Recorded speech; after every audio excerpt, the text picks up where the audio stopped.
Plutarco Asa, un gusto. Hola Luis, ¿cómo estás? Un gusto que estés aquí con nosotros. ¿Quién es Plutarco Asa? ¿Quién es? Bueno, nací un 22 de junio del 72, bajo el signo de Cáncer, con ascendente Géminis. Nací en Ciudad Obregón, Sonora. Mi papá es Plutarco Valdés Ruiz Sánchez, él es ingeniero agrónomo. Y mi mamá era ama de casa, ahora es vendedora de bienes raíces, Marisa Asa. Y yo nací en Obregón por una casualidad. Mi papá trabajaba en Bachoco, él es ingeniero agrónomo, y después decidió independizarse y se fue a Mazatlán. Entonces realmente yo a los 8 meses de nacido ya estaba en Mazatlán, entonces soy mazatleco, pata salada. Pues sí. Ahí viví 18 años y tengo 4 hermanos y desde hace 26 años ya soy chilango. Y en ese muchacho que estaba en Mazatlán, que iba por la playa, luego al colegio, que estaba ahí noviando y tal, ¿cuándo entró el chip de la actuación? ¿Qué pasó? Mira, yo no sé dónde entra el chip. Yo creo que primero te entra un chip artístico, ¿no? Que no es específico de actuación o de música. Hay algo en ti que te empieza a interesar. Mi papá fue un gran deportista. Estuvo en primera fuerza en el fútbol americano en el TEC de Monterrey, fue borrego del TEC. Fue clavadista, beisbolista, tenista. Y obviamente a mí, al ser el único hombre de mi papá y mi mamá, siempre deportes, deportes, deportes. Y a pesar de que sí me gustan los deportes, siempre me gustaba el cine, me gustaba la música, me gustaba cantar, me gustaba desde que me acuerdo. Entonces te entra un chip artístico. Realmente primero simplemente era para un mundo de norteños y todos broncos y todos machos. Yo era más sensible, era más llorón. Había algo en mí que era distinto. Entonces, así empezó. Eso me llevó al que de niño me metieron a jugar a cantar con mis hermanas, ¿no? Entonces, obviamente cualquier otro de mis amigos les hubiera dicho a sus hermanas, no, estás loca, esos pamaricones, ¿no? Y pues yo sí, y yo sí iba y concursaba y me gustaba y soñaba con estar en Vaselina con Timbiriche y cosas así, ¿no? Ya más en serio, en secundaria empecé a hacer obras de Carballido, la tercera ley de Newton y así, y me di cuenta que me llamaba más la atención la actuación que otras ramas, a pesar de que también me interesaban. Obviamente el cine siempre me encantó, desde que lo veía en la televisión, Pedro Infante, Tintán, Joaquín Pardavé, Los Soler. Y después, ya en la prepa, entré al TEC de Monterrey, y en el TEC hay un muy buen programa de teatro, sobre todo musical, pero en Mazatlán no, era teatro hablado. Y había un programa muy interesante que era, invitaban a un actor profesional para hacer una gira por todos los TECs. Llegaba un día antes, ensayaba con nosotros y hacemos una lectura dramatizada en honor a algún dramaturgo. Y me tocó en segundo de prepa con Miguel Ángel Ferriz y en tercero con Héctor Bonilla. Actorazos. Un actor que aparte yo admiraba muchísimo. Yo en aquel entonces ya tenía mis favoritos, Bonilla, Humberto Zurita, Sí.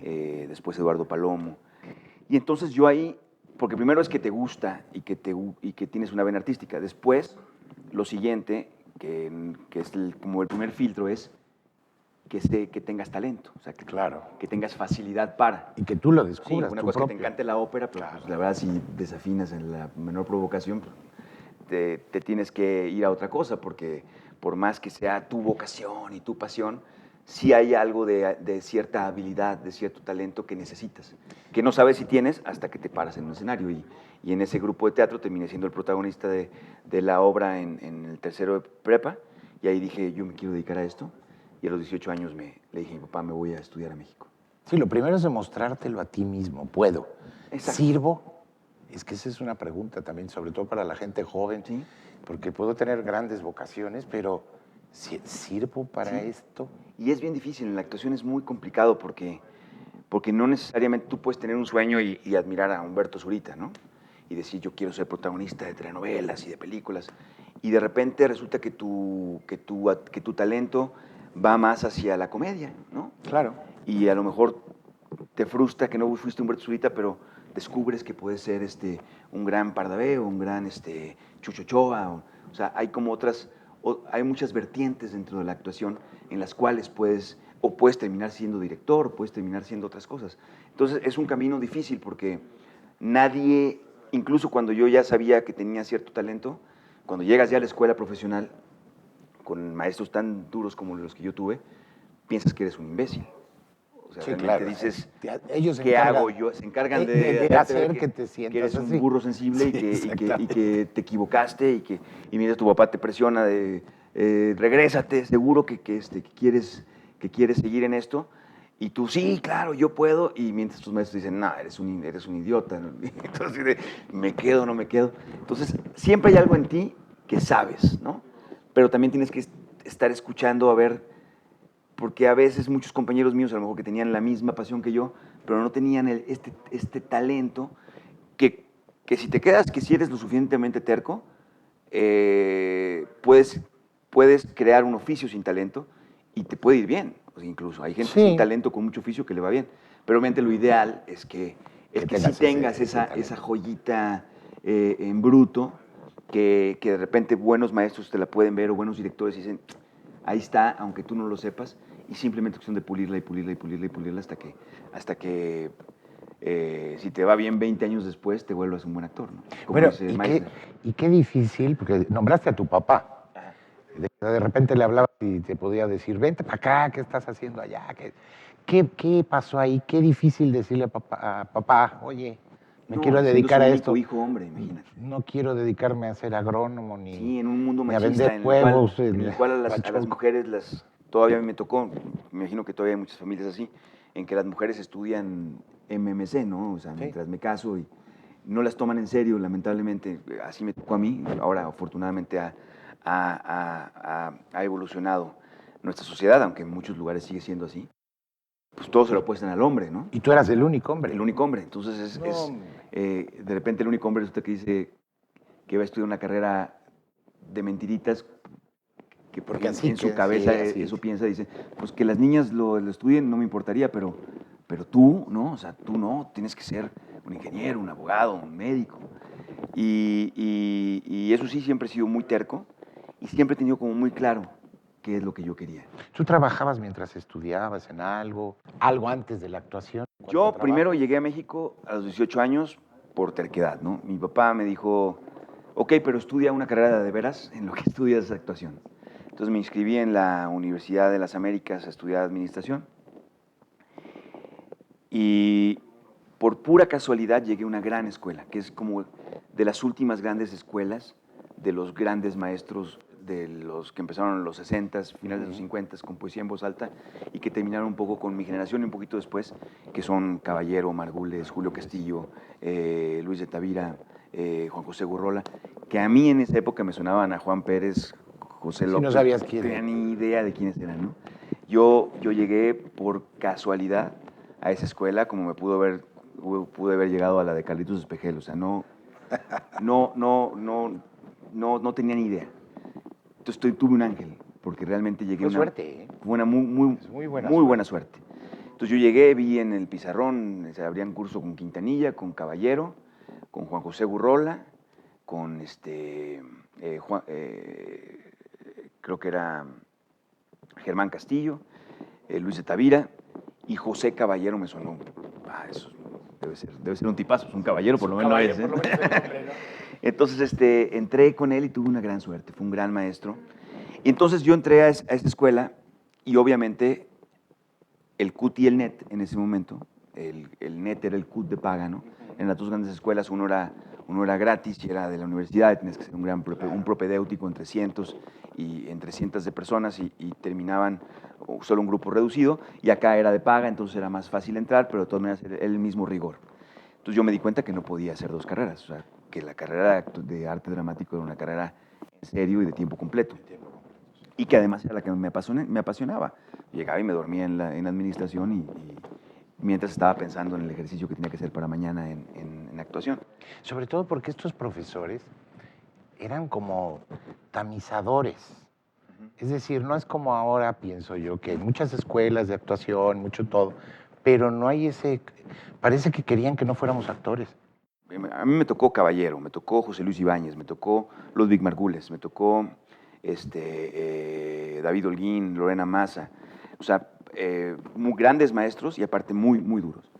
Entonces, afortunadamente, porque la verdad yo necesitaba maestros así, sobre todo porque yo quería ser actor de teatro. Yo en aquel entonces no me visualizaba, yo no me veía haciendo televisión, yo no me veía reflejado. Realmente la gente del tipo que yo tenía, que yo tengo, pues, en aquel entonces no aparecía en No televisión. era el El único, por cartabón. ejemplo, Palomo, pero le operaron la nariz, o sea, no, Sí, el no me cliché. veía, sí, no me veía, y el cine mexicano, o sea, se hacían 6 películas Muy al poco. año, no, Estaba era la muerto, crisis estaba terrible. más fuerte, solamente había películas de ficheras, y, o sea, realmente no es lo que hay ahora, o sea, entonces para mí era ser actor y hacer teatro. Mi terquedad siempre iba a que yo quería ser actor, no me importaba el resultado. A fin de cuentas, si yo actuaba en este forito para 3 personas el resto de mi vida, yo iba a ser feliz. Y esa era mi motor. A fin de cuentas, mi mamá me podía decir, te vas a morir de hambre, no hay nadie como tú en la televisión, en este teatro que haces no pagan, vas a sufrir, te van a rechazar. A mí no me importaba porque yo decía, yo mientras actúe, yo ya sabía que mientras estuviera en un escenario yo iba a ser feliz. Y eso ya me volvía inmune a cualquier cosa porque yo afortunadamente tuve la suerte de que me fuera bien, pero aunque me hubiera ido mal, yo hubiera sido muy feliz. Bueno, y al principio empieza uno a trabajar, pues teatro experimental, cosas así, que de alguna manera, pues los maestros te llaman, pero ¿cuándo fue la primera vez que te dijeron, viene, te queremos contratar y hay un dinero de por medio? Pues mira, creo que fue en mi segunda obra, en El Contrapaso, que es una obra que dirigió José Caballero, que fue una obra padrísima en el Sor Juana. Y bueno, era, si lo comparas ahorita con un sueldo normal de un actor, era un sueldo mínimo, ¿no? Pero bueno, era... Para transportes. Sí, pero el, esta es una vocación que pagarías por hacerla, ¿no? Entonces, el que te paguen es sorprendente. Todavía hasta la fecha es así como de, ok, me van a pagar. Por eso hay gente que dice, me pagan por esperar o me pagan por, por todo menos por actuar, porque actuar lo haría gratis, ¿no? O pagaría por ello, porque realmente es un juego muy divertido. Bueno, hay ciertos trabajos que a veces se vuelven muy pesados, pero normalmente casi siempre uno pagaría por hacer lo que hace. Entonces te sientes muy afortunado, pero aún así es muy poco, sobre Y todo si, empiezas a si haces teatro. O sea, realmente es muy poco y todavía viene la presión, no tienes para pagar una renta, ¿no? Yo rentaba un cuartito, comía atún, me alcanzaba para una caguama, si te querías. cortan la Sí, luz. nuestra fiesta eran 2 caguamas y una lata de atún, o sea, pero también esta mentalidad de mística y de este tipo de teatro, que yo tuve la gran fortuna que toda mi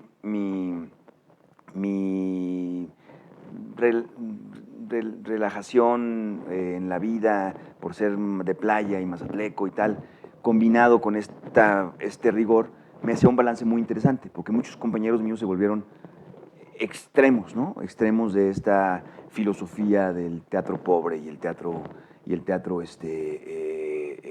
experimental, no comercial y anti-establishment Que y siempre están anti-Televisa. experimentando. Sí, Nunca se exacto. llega a nada. Y llega un punto que se pierden porque Claro. cuando ya tu maestro te deja de llamar o tu maestro se enferma o muere o pues muchos ya se quedan sin quien los llame y nunca hicieron el lobbying que necesitas para poder acceder al cine, a la televisión, a todo, que yo sí lo hacía. O sea, yo, a pesar de que mis maestros me podrían, ¿cómo se llama?, regañar, incluso en mi primera película, Margules se enojó muchísimo porque no estaba listo, ¿no? Todavía estábamos en proceso de...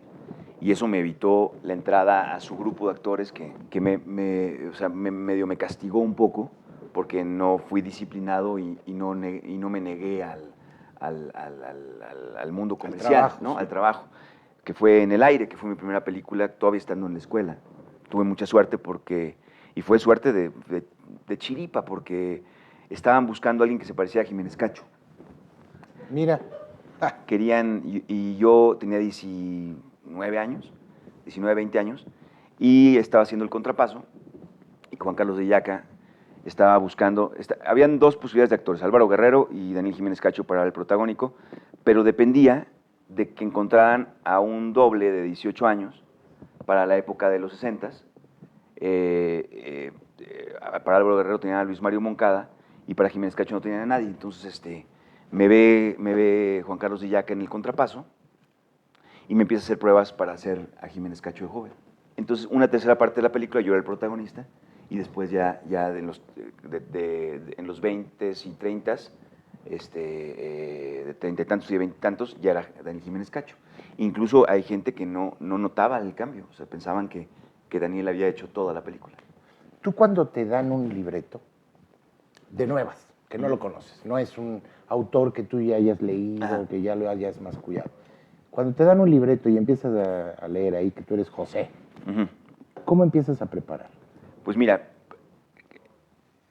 yo sí creo en los métodos, pero sí creo que los métodos se vuelven personales. Creo que cualquier persona que quiere seguir al pie de la letra, sobre todo en esta época, el método de Strasberg, y solamente voy a hacer Strasberg, se termina limitando muchísimo. Creo que uno tiene que empaparse de todos los métodos, por eso es muy importante la academia, para después construir tu propio método. El mío en particular, yo soy muy intuitivo. Yo empiezo por sensaciones. O sea, leo y voy marcando qué me va provocando cada escena o qué me va provocando en la película o la obra de teatro en general para poder intuir cuál es el tono que se necesita. Investigo muchísimo y trato de ver qué se puede investigar, si es algo histórico o si es una profesión en particular. Entonces empiezo a investigar si es un abogado, sobre qué hace un abogado, qué tipo de abogado. Me empiezo a imaginar en dónde estudió, etcétera, etcétera. Si tiene alguna, como Rainman, si es un autista. Pero todo esto para alimentar mi intuición. Yo más bien me empapo de todo y busco cuál es el autista que tengo yo, que es único e irrepetible y que puede llegar a sorprender, ¿no? O sorprenderme. Entonces, a partir de ahí yo empiezo, ya me empapé y empiezo a imaginarme.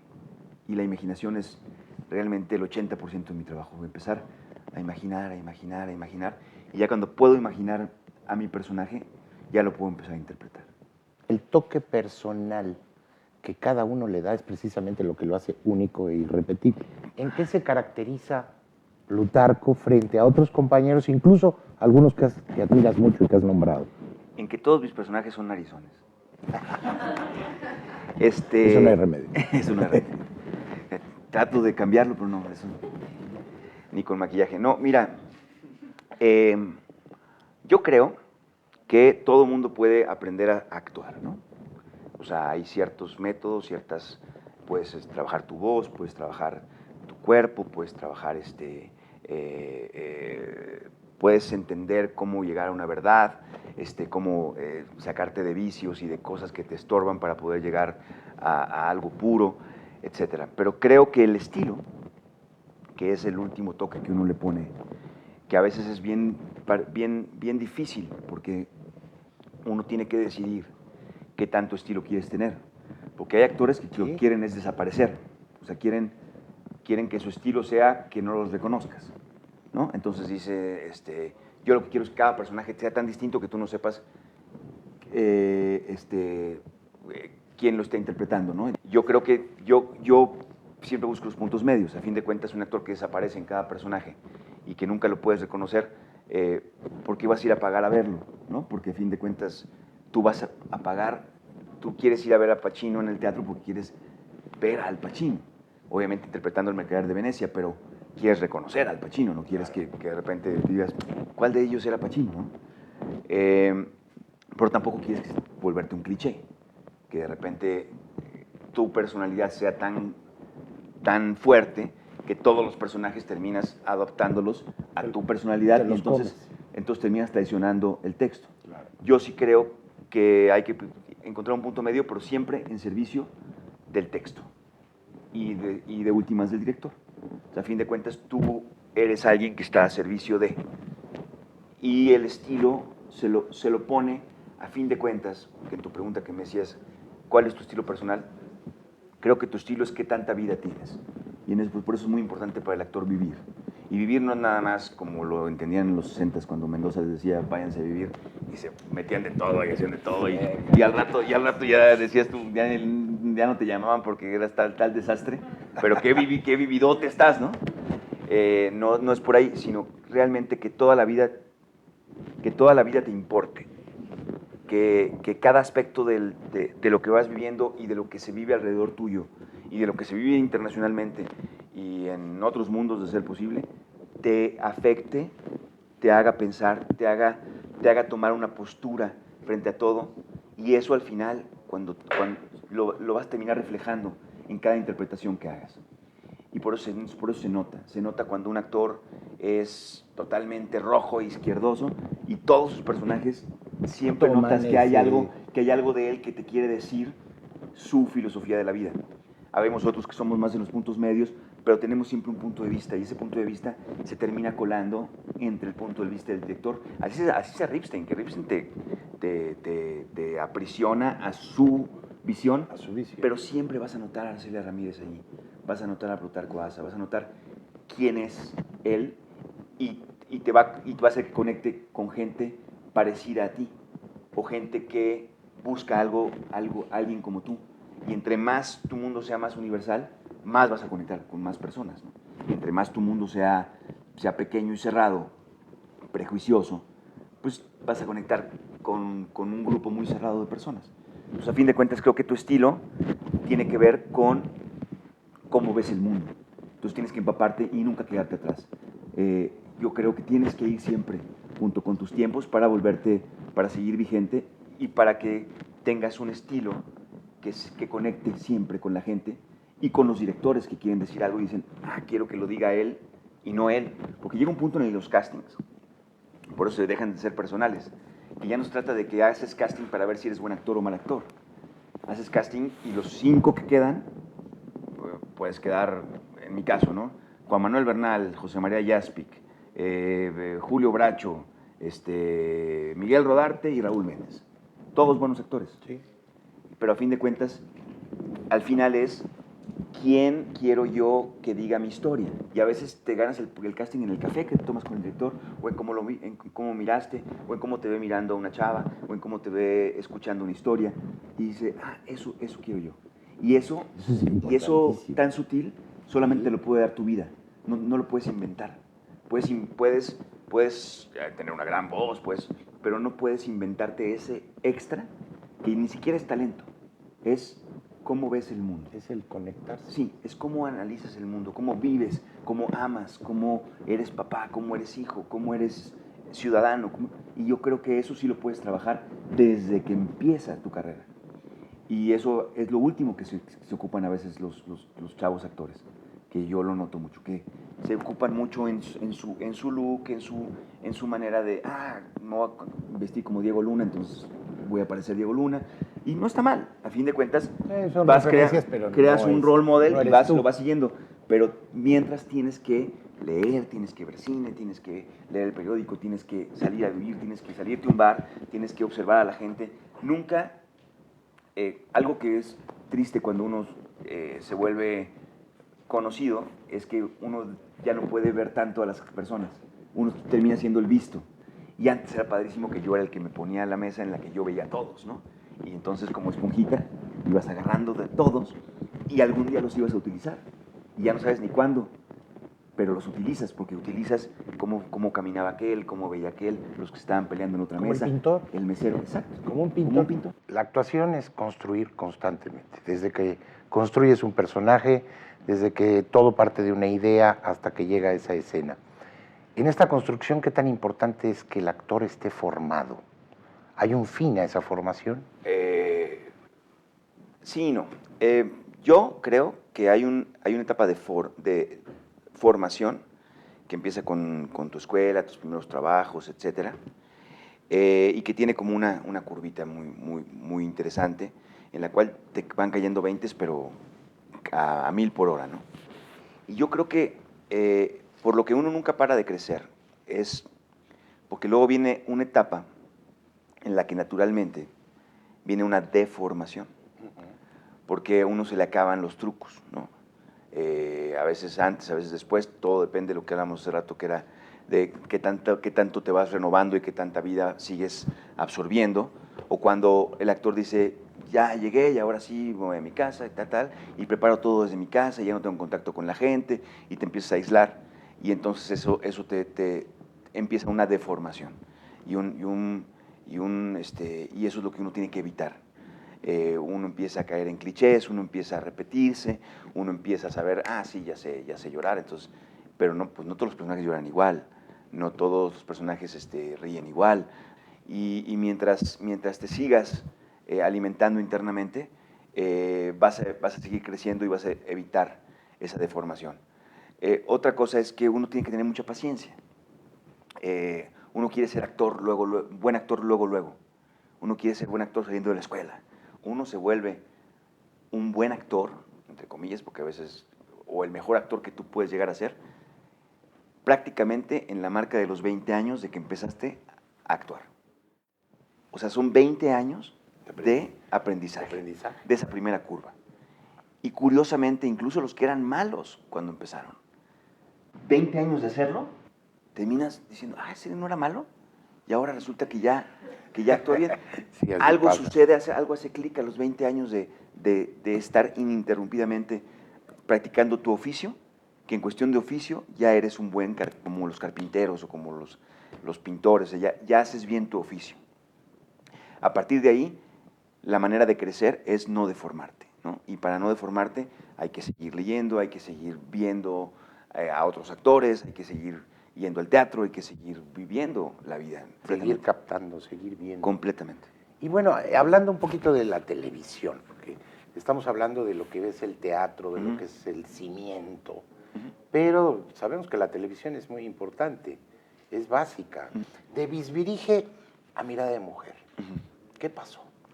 Pues mira, hay un proceso anterior a Bisbirige, que es yo, este trabajo, por eso uno siempre tiene que ser, o intentar ser,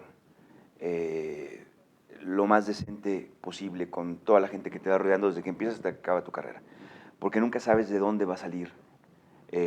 Uno, porque uno quiere ser decente. Otro, por conveniencia también, porque nunca sabes de dónde viene tu siguiente trabajo. No sé si te va a recomendar tu maquillista, Claro. el de intendencia, el director o tu compañero. Nunca sabes. Entonces, y uno con el tiempo, yo tengo ahorita 26 años de carrera, vas viendo cómo todos tus compañeros, incluso tú, se fueron engranando de un trabajo al otro, o cuando dejaste de trabajar, tiene mucho que ver con cómo fuiste en tu vida personal, o cómo fuiste en tu trato con la gente. Yo entré a la televisión gracias a que yo, en esta obra que hacía, que se llamaba El Contrapaso, de la cual curiosamente salí para hacer cine, también de ahí se sembró una semilla para la televisión que yo ni sabía que iba a existir, que es mi compañera de escena, que es Ana Celia Urquidi.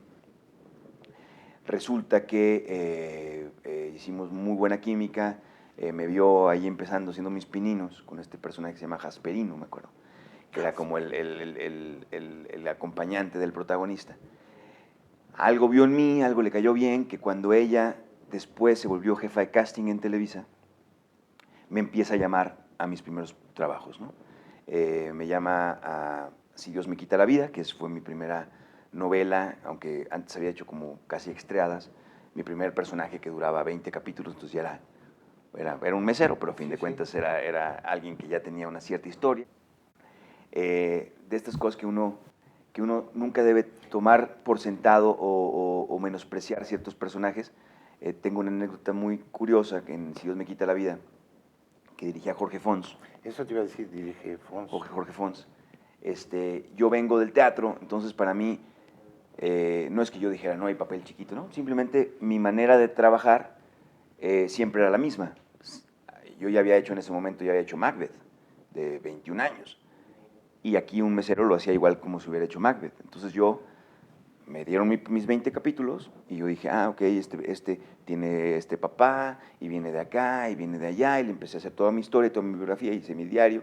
Ya no lo hago, pero en aquel entonces sí hacía mi diario. Sí, es tu chamba. Sí, o sea, ahorita lo hago más, ya me imagino más sin tener que, porque perdería mucho tiempo. Y a veces necesitan cosas más inmediatas y uno se vuelve más práctico. Pero en aquel entonces, pues, uno va de como todo el método, era muy metódico para poder llegar. Entonces, a mi mesero, pues yo era mesero junto con Tere Escanda y Rafael Rojas. Y pues yo le hice, yo dije que la que me consiguió el trabajo fue Tere Escanda porque éramos amigos desde chiquitos y siempre estuve enamorado de ella, pero nunca se lo dije. Entonces yo así actué a mi mesero, ¿no? Entonces, cada que yo estaba mesereando, pues yo estaba volteando a ver a Tere Escanda y tal. Ni ella se enteró, ni el director se enteró, ni el escritor se enteró, ni el público se enteró. ¿No? Tu historia de nunca, yo no sabía que las cámaras se switchaban, ni nada. Yo veía el capítulo y decía, yo aquí estaba actuando algo bien padre y nunca me switcharon, ¿no?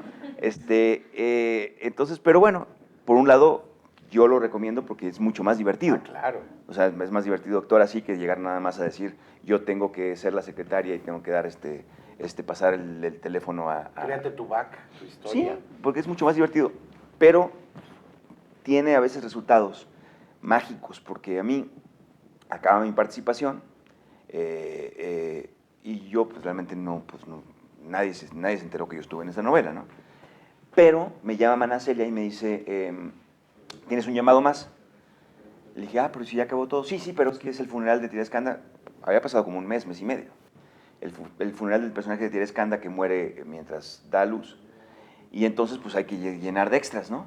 Y pues qué mejor extras que sus compañeros todos los meseros, Estoy enamorado de ella, pues te tocó ahí. Nadie sabía eso. Entonces yo voy, me ponen ahí entre los extras. Y entonces, pues todos con su apuntador. Yo en ese momento, ahí aprendí a usar el apuntador, pero ahí ni me pusieron, no tenía diálogo. Yo estaba realmente de extra, pero en mi historia yo era el protagonista, ¿no? Se había muerto el amor de mi vida. Entonces, obviamente, sin tratar de robarme escena, nada, simplemente por mi circunstancia, me dio mucho sentimiento y obviamente me empiezan a rodar las lágrimas, ¿no? De repente veo que hacen hacen todas las escenas de atrás, no sé qué, y de repente veo que Fons, porque aparte Fons no le había tocado dirigirme, no me había tocado trabajar con él porque yo había estado en la segunda unidad.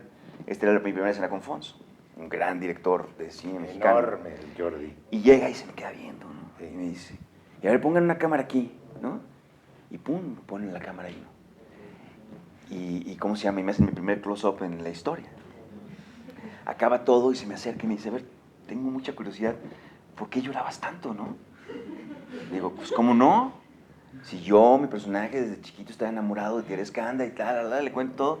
Le di una ternura que me habló a Nacel el día siguiente a felicitarme y me dijo, Fons está fascinado contigo porque no puede creer que el extra que lloraba en el funeral, que lloraba más que la mamá de Tere Escanda, ¿no?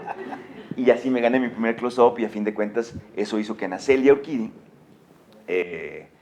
aparte de que ya me tenía en el teatro y tal, pues se lleva una buena impresión de este chavo que llamó para ser un mesero.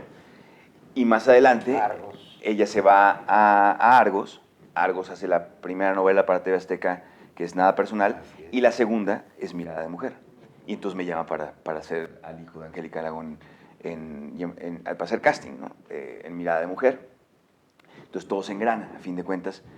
A mí ya me han dado por primera vez un personaje importante en una novela que se llamaba El secreto de Alejandra en Televisa. Que duró 20, yo estaba ahí.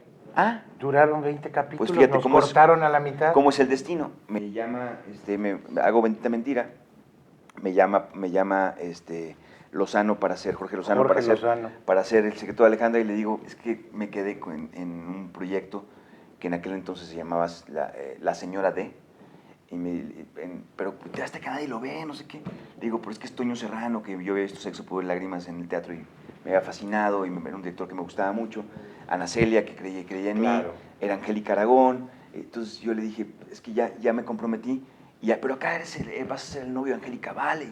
Sí, pero es que me late que allá es más lo que yo estoy buscando. Él me dijo, ¿cómo dejas Televisa? llevo 5 años aquí, nunca me han pelado, o sea que no sé por qué me van a pelar. Y es la novela más corta de la Curiosamente, historia. El La secreto de Alejandra la cortan 20. por lo de tráfico de órganos Tráfico que de sacan órganos. el Hospital Ángeles. Sí. Y Mirada de Mujer se vuelve el trancazo. Y nadie nos imaginamos el éxito que iba a ser. Se vuelve, o sea, le pegamos. No, y es un parteaguas. Es en un tu parteaguas. carrera es un parteaguas. Y en la historia de la televisión fue un parteaguas. ¿Qué tanto te afecta esa fama? Porque llegó un momento en que sí, la fama, como tú dices, pierdes ese contacto, el poder pasar desapercibido, el poderte Pues mira, vivir entre la gente y estar con la tiene gente. un lado que es increíble, que es de ser un actor que yo tuve mucha suerte, pero aún así fueron 7 años de que nadie me pelaba. De picar Y piedra. picar como piedra. decimos. Yo en esos 7 años pues hice mucho teatro, hice otra cosa que creo que fue muy inteligente de nuestra parte, que es cuando nadie nos llamaba, nos juntamos José María Jaspic, Fabián Ibarra, Juan José Arjona y yo, y nos produjimos una obra y la pusimos en La Gruta, los martes, se llamó A Machos, con cuentos de Fontana Rosa, y fue un trancazo ahí local. Sí, sí. Y de ahí todos agarramos trabajo. Yo ahí agarré lo de Lozano, porque Lozano me fue a ver en Televisa. Entonces había medio sobrevivido, pero realmente no me había ido bien. Había hecho en el aire, cilantro y perejil en el cine, pero realmente como que ya internamente ya me llamaban a muchos castings, pero no había habido el boom. Lo padre de Mirada es que a fin de cuentas te abre todas las puertas, ¿no? Te abre las puertas para poder protagonizar teatro, hice Muerte Súbita de Sabina Berman, me abre las puertas para protagonizar cine, hice Atlético San Pancho, en televisión me abre todas las puertas y además, pues obviamente tu sueldo se vuelve más interesante y empiezas a vivir de esto, ¿no? Es por primera vez, porque a fin de cuentas cuando hago Mirada de Mujer yo tengo que casi aceptar el mínimo. ¿Cuánto llevabas de carrera? 7 años. Pero tengo que aceptar el mínimo, pero eso es una gran inversión para después, Sí, como, claro. o sea, uno va invirtiendo, casi vas pagando y luego viene por fin la cosecha, ¿no? Entonces, pero por otro lado, pues pierdes anonimato, que en ese momento no era tan grave porque apenas empezaba ventaneando. La prensa no se metía tanto con los actores, o sea, la prensa de escándalo y amarillista viene a partir de ventaneando y después ya se vuelve, viene el TV Notas, el otro. Entonces realmente cuando recién empieza la fama era puras cosas buenas. Era tu carrera. Y además Mirada de Mujer era una novela de prestigio, que a fin de cuentas se hizo como cine, habían puros actores de cine, de teatro, entonces era fama junto con prestigio, entonces era muy padre cómo la gente se te acercaba, cómo le importabas las historias que se tocaban. A mí me pasó con mi papá lo mismo que a ti, o sea, era como una fama muy bonita.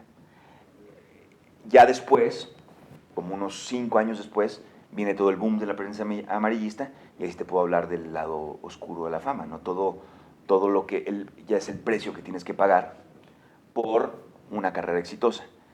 Y cuando uno no lo quería pagar, pues todavía te castigaban más y fue una época muy difícil. Te saca de balance, pero te saca de balance, nada externo te saca de balance tu ser interior.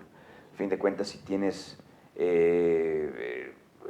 caos en tu vida, vicios escondidos, etcétera, etcétera, obviamente son debilidades y fragilidades y rupturas en tu alma y en tu ser, por los cuales se puede meter cualquier circunstancia externa para destruirte o para desbalancearte o para tumbarte, ¿no?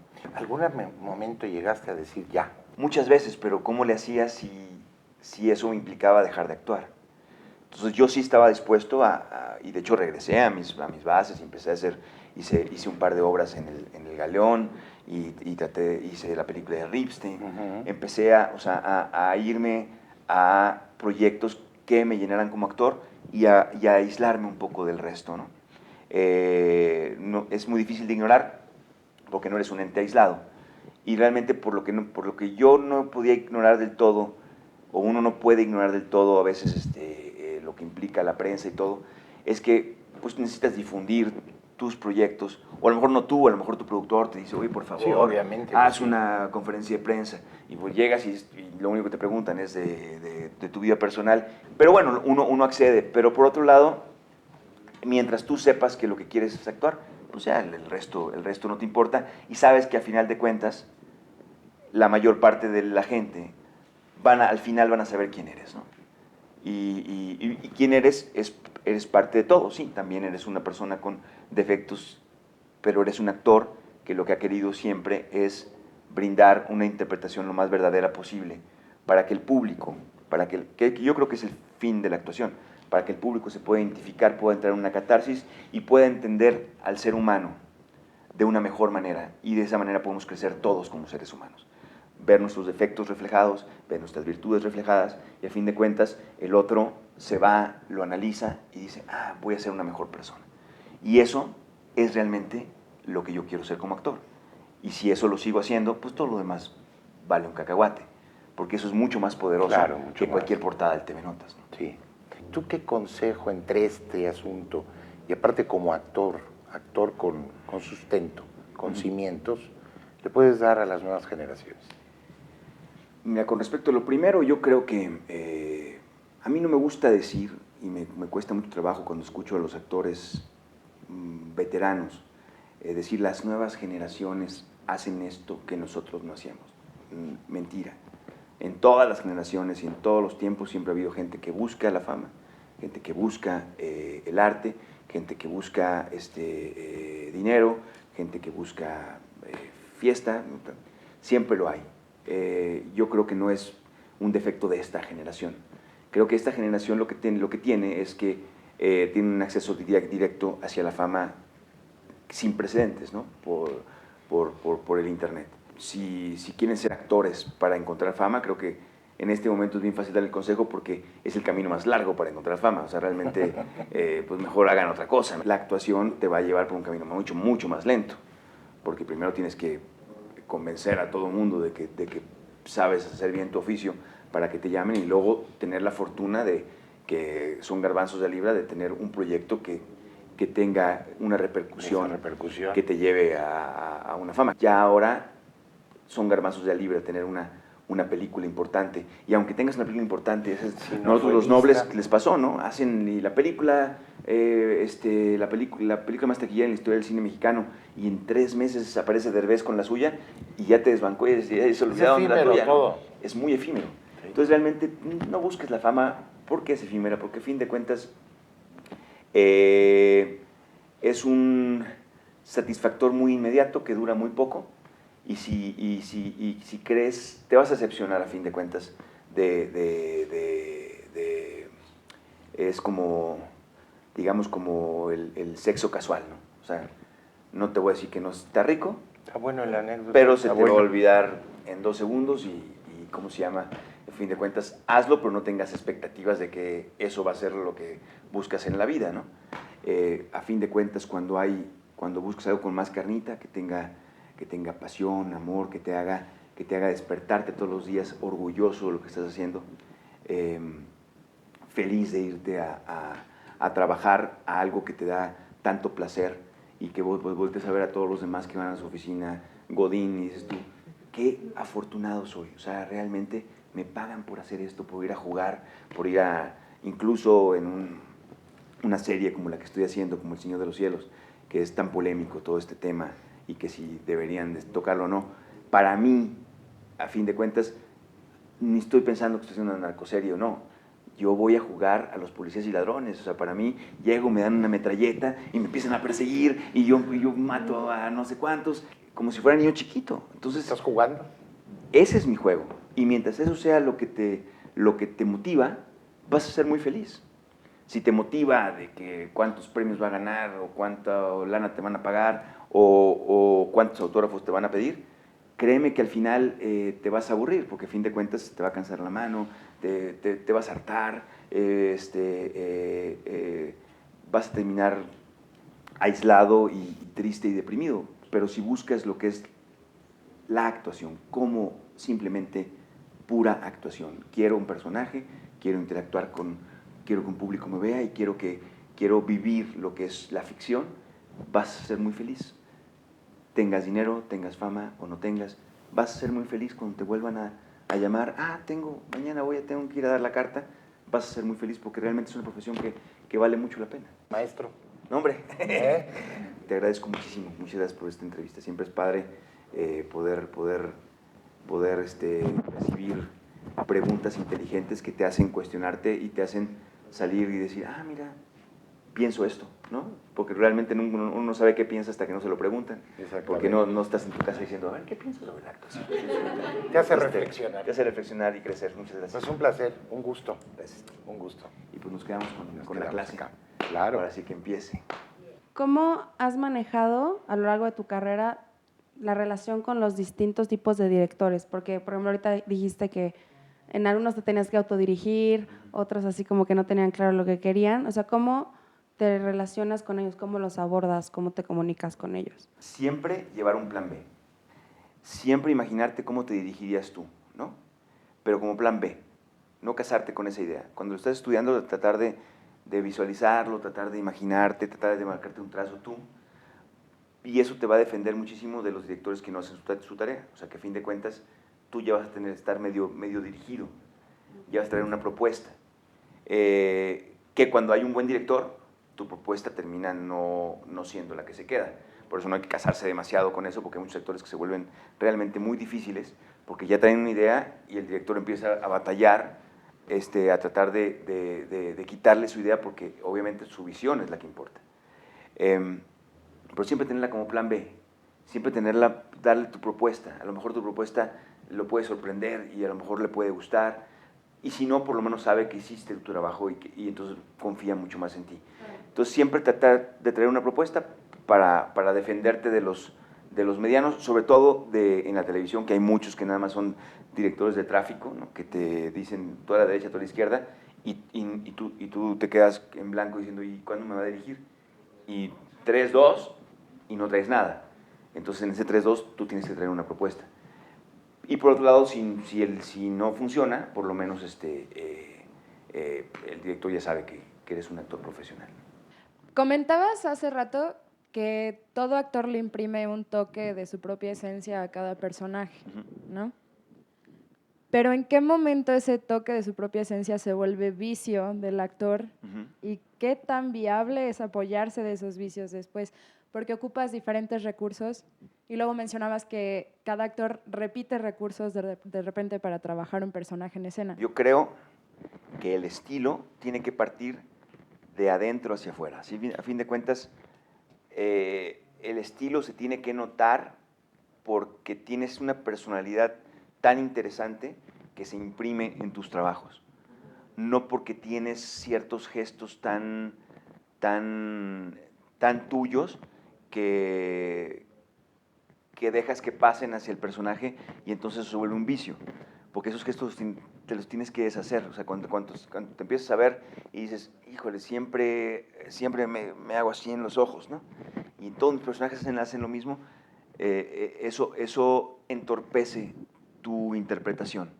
Tu personalidad o tu carácter que has logrado con lo interesante que ha sido tu vida, se termina plasmando y entonces tus interpretaciones se vuelven únicas, ¿no? Hay un sello, o sea, como los pintores, hay muchos pintores que hacen ese paisaje, pero de repente Picasso, dices, eso es un Picasso, sin necesidad de que él lo haga cubista o lo haga, ¿no?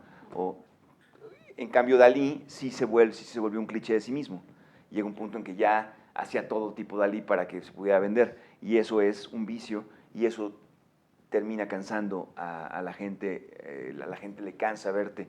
A mí me cansa ver a muchos actores que se repiten y se repiten y ya saben que van a ir a ver, o que van a ir a ver, ¿no? A ciertos actores que ya hablan igual y que todo el mundo va a ver eso, pero mucha gente va a ver eso, pero muchos ya nos cansamos porque decimos, podría evitar hablar siempre igual, porque no todos los personajes hablan iguales. Pero hay actores que dices tú, es padrísimo ver a Daniel Jiménez Cacho o a Damián Alcázar, pero siempre hay algo que le imprimen porque ellos son muy interesantes. Mi pregunta es la siguiente, ¿estás en el punto de tu carrera que cuando miras al pasado y ves a tus personajes y en todos tus trabajos, estás contento con lo que hiciste o llega el momento que dices, hubiera hecho esto, creo que en ese personaje no iba por ahí? Mira, uno sí se vuelve un poco ya en el otro sentido más administrativo o de poder administrar tu carrera para poder llevarla a un punto cada vez más interesante. uno trata de sí ver y ver, a ver, dónde empecé, qué hice, dónde voy, a dónde quisiera llegar. Pero dependes de muchísimas cosas, porque a fin de cuentas el actor siempre es un artista que siempre está en un arte colectivo. Dependes de demasiadas personas, ¿no? En particular de directores y escritores, pero de muchos más. Me pasa mucho con el cine, que de repente tengo más de 20 películas, de las cuales yo aprecio 3, 4, ¿no? No porque las demás las desprecie, me gustó mucho hacerlas, pero por el resultado final. Pero también me perdono porque sé que no depende de mí. Sé que yo hice todas las películas como si estuviera haciendo El Renacido o Birdman. Yo las hice así, simplemente no salieron así, ¿no? Hay quien tuvo la suerte de tener su primera película como Gael, Amores Perros, y entonces terminó siendo lo que él esperaba. Entonces, la mala noticia es que, bueno, yo no depende de mí y yo hago todo al 100 y no siempre resulta. Pero la buena noticia es que todavía no acaba, ¿no? Todavía sigo, lo único que me queda a mí es seguirme trabajando como actor para estar, como si fuera un atleta, estar lo más listo posible para cuando venga la carrera poderla ganar. Y a fin de cuentas, a veces me ganaré o quedaré en octavo lugar, lo que sea, pero yo estoy listo para cuando llegue ese momento y llegue esa película, y eso me mantiene motivado para cuando llegue el momento. Y espero que llegue. Yo sí creo que he tenido mucha suerte en el teatro, he tenido mucha suerte en la televisión, y siento que todavía me falta más suerte para el cine, y espero que esa suerte, si me llega a los 85 años, no me importa. Yo voy a estar preparado para cuando llegue y se conjunten las estrellas y todos los astros para que llegue esa gran película y se quede en la posteridad, ¿no? Ojalá. ¿Qué técnica manejas para cuando ya sales a escena el nerviosismo? El ¿Qué nerviosismo. usas? Ajá. Es bien importante. Mira, la primera manera de evitar el nerviosismo y la tensión, que es el gran enemigo del actor, el estar tenso, uno tiene que partir siempre de la relajación, pero siempre atentos. La atención es importante, pero la tensión es terrible. Es la preparación y la repetición. O sea, lo único que te permite llegar a la relajación en esto es repetir y repetir y practicar y practicar y practicar hasta que llegue un momento en que domines tanto el material que entonces va a llegar a la relajación. La otra es la atención. A fin de cuentas, el aquí y el ahora. A fin de cuentas, si yo como actor tengo una obra de 2 horas y estoy preocupado por la escena final en la cual me tengo que quebrar y voy a provocar una tensión y nunca voy a llegar porque voy a estar nervioso y no voy a pasar las primeras etapas para llegar por estar nervioso. Lo que tengo que pensar es en la inmediatez, en el aquí y el ahora. O sea, pequeñas metas. Decir, por eso es muy importante lo de Stanislavski, ¿no? ¿Quién soy, de dónde vengo, a dónde voy? De inmediato, o sea, no a largo plazo, aquí. Mi objetivo es entregarle la taza de té a ella y que no se dé cuenta que estoy nervioso porque estoy enamorado de ella. Y entonces voy y cumplo ese objetivo, ¿no? Y ya de ahí me marco otro. Entonces son pequeños tramos. Y ya cuando llegues al momento que tanto nervio te produce, ya no lo vas a estar pensando porque vas a ir de un ladito al otro, de pequeños tramos. Y creo que con eso vas a lograr no evitar la tensión. El nerviosismo, a fin de cuentas, siempre lo vas a tener porque eso es, a fin de cuentas, tu ser perfeccionista que quiere que todo salga bien. Y eso es bueno. A fin de cuentas, cuando ya no estás nervioso y dices, mañana estreno en 5 minutos y no me importa, es porque te has vuelto un mediocre. A fin de cuentas, si estás nervioso es porque obviamente quieres que todo salga bien. Y ese nervio es importante. No lo debes soltar nunca, ¿no? Y sales con eso. Pero a fin de cuentas, lo que te hace no ponerte tenso es que confías en que ya todo el trabajo está trazado, está hecho, y te vas a poder dejar ir a esta montaña rusa en la cual ya nomás te subes en el carrito y ya sabes que vas a ir. Y hay un nervio cuando recién te subes, pero ya cuando arranca, ya sabes que todo está trazado para cuando son las subidas, las bajadas, etcétera, etcétera, y ya no está en ti, entonces ya nomás tienes que disfrutarlo, ¿no? Cuando te comienzas a preparar, siempre hay un cambio en ti, como en tu ser. ¿Cómo es tu relación con tu mundo exterior o las personas que pues están fuera de este medio? No todos nos entienden. A veces empiezas a prepararte, a tomar clases y cambias en tu forma de expresar, eres más libre, a lo mejor para ti decir algo no pasa nada y a lo mejor para otras personas es como, ay Dios mío, ¿cómo puedo decir eso?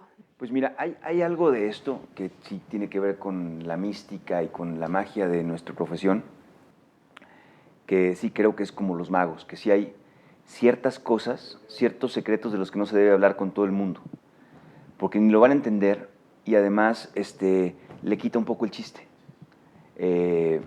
Aquí es importante hablarlo porque es una clase y a fin de cuentas tiene un propósito de que nosotros entre magos nos vamos a pasar los trucos para ver cómo cada uno puede mejorar en su oficio y en sus técnicas, pero a fin de cuentas hacia afuera es muy difícil poderlo compartir. Cuando uno lo va aprendiendo, tiene uno tal fervor y tal euforia que quiere compartirlo con todo el mundo, pero entonces te vuelves como un ser extraño. Eso te empieza a frustrar un poco. Lo que uno va entendiendo es que no todo hay que hablarlo. O sea, hay cosas que tienen que suceder simplemente, o hay ciertos secretos que nada más hasta uno con uno mismo, nada más, ni siquiera con el compañero lo hablas, porque si lo hablas, lo echas a perder. A veces yo siento que muchos compañeros actores llegan y cuando empieza, oye, ¿no te importa que en este texto te lo voy a gritar en vez de susurrarte? Y yo digo, no, mejor no me lo digas, mejor házmelo y déjame reaccionar a eso. Porque si lo hablamos demasiado es muy parecido al amor, ¿no? Y entonces en la noche te voy a hacer esto y te voy a morder acá. No lo puedes hablar demasiado porque lo vuelves poco mágico y poco divertido, ¿no? O sea, realmente hay que guardar ciertos secretos y hay que guardar muchas cosas para sí mismo y para ciertas personas. Yo, por ejemplo, pido consejos ahora. Antes, cada que estrenaba, todo el mundo le preguntaba, ¿qué te pareció? ¿Y qué viste? Y ya no, ya escucho, a veces es rico que te digan muy bien, hay veces que ciertas cosas que no les gustó a ciertas personas que no les pregunté, me pongo en automático y no los escucho, porque ya cada vez le pregunto a 2, 3 personas que ya sé quiénes son, ¿qué te pareció? ¿Qué me recomiendas? Pero son contadas. Entonces uno se va cerrando un poco y eso es importante para mantener la magia.